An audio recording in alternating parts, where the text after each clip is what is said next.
Bon, on entend beaucoup parler depuis des mois maintenant de la métropole d'Aix-Marseille d'une part et du département des Bouches-du-Rhône de l'autre.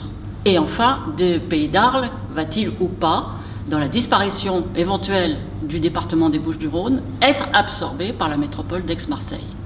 Ça, c'est le problème majeur. Oui ou non, les 29 communes du Pays d'Arles risquent-elles, ou vont-elles plutôt, puisqu'il y a un projet du gouvernement qui devrait sortir en 2020 tout de même, vont-elles, oui ou non, via la disparition du département des Bouches-du-Rhône, être absorbées par la métropole d'Aix-Marseille? Et là, il y a des conséquences énormes, notamment sur le plan financier, mais pas seulement, sur le plan politique aussi, que nous souhaitons informer la population là-dessus, et les élections municipales sont la meilleure occasion pour le faire, tout simplement.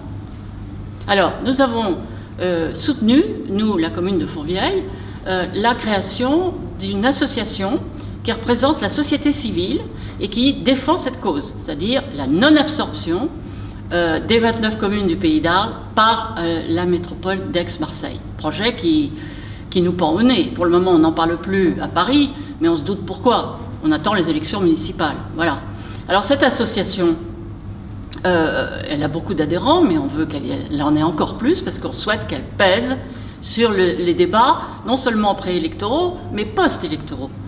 Voilà pourquoi la commune de Fourvière s'est efforcée, si vous voulez, d'informer les citoyens, les Fourviellois et les Fourvielloises, de l'opportunité de d'adhérer à cette association. Et je passe la parole au secrétaire général de cette association, qui, depuis plusieurs semaines, plusieurs mois, puisque l'association a été créée, je crois en novembre dernier, 9 novembre, et il va nous faire un petit point de situation. Cette association est en train de grossir et de devenir de plus en plus active. Monsieur Rambaud. Alors, l'association Pays d'Arles, je veux décider, qui a pour objectif de mobiliser la population. Nous ne sommes pas des élus, nous sommes une pure association bénévole, réunissant un maximum de membres de la population du Pays d'Arles, et d'ailleurs, et de gens qui sont attachés à ce Pays d'Arles. Nous sommes aujourd'hui à peu près 780 membres depuis le 9 novembre, et puis nous avons deux objectifs essentiels. C'est interpeller les candidats aux élections municipales sur leur positionnement vis-à-vis de l'absorption ou non par la métropole de nos 29 communes. Et puis la deuxième chose derrière, c'est être capable, si nous ne sommes pas absorbés, de réunir les 3 communautés de communes pour avoir un seul visage et reprendre les rôles et les compétences du département. Ces deux grands combats, nous les portons à travers une charte d'engagement que nous avons proposée aux candidats à Arles, à Fontvieille, à Saint-Rémy, enfin dans toutes les communes. Voilà, on a donc sollicité 68 candidats. 23 ont signé cette charte d'engagement qui est très engageante, qui veut dire que après les élections, ils vont vraiment se battre et continuer à se battre, parce qu'ils l'ont déjà fait pour ce double projet, et ils auront l'occasion, et ils ont l'occasion, durant la campagne électorale, de évidemment mettre en avant ce thème, et de mettre en avant surtout les enjeux. Et les enjeux, ils sont à la fois, comme l'a dit Anne, financiers.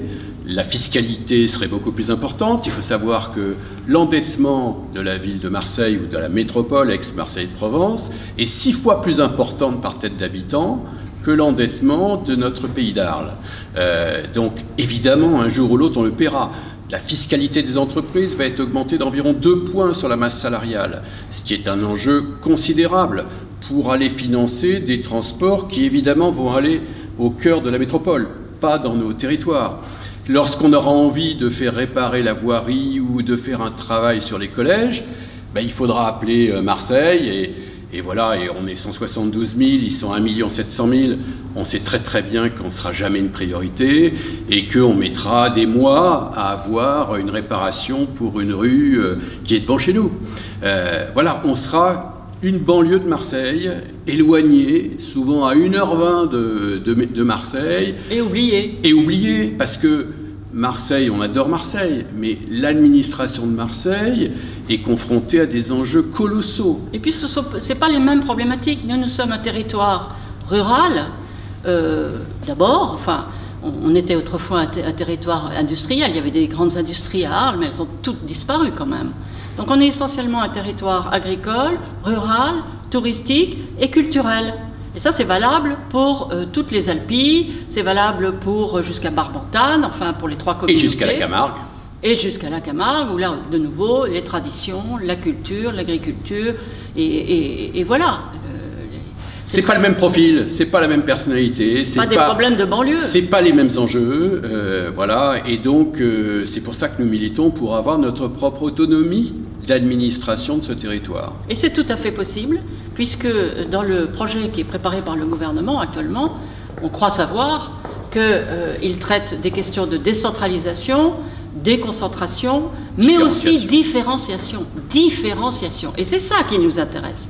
Simplement, il faut que nous soyons nombreux pour montrer au gouvernement que nous voulons bénéficier de cette possibilité de différenciation.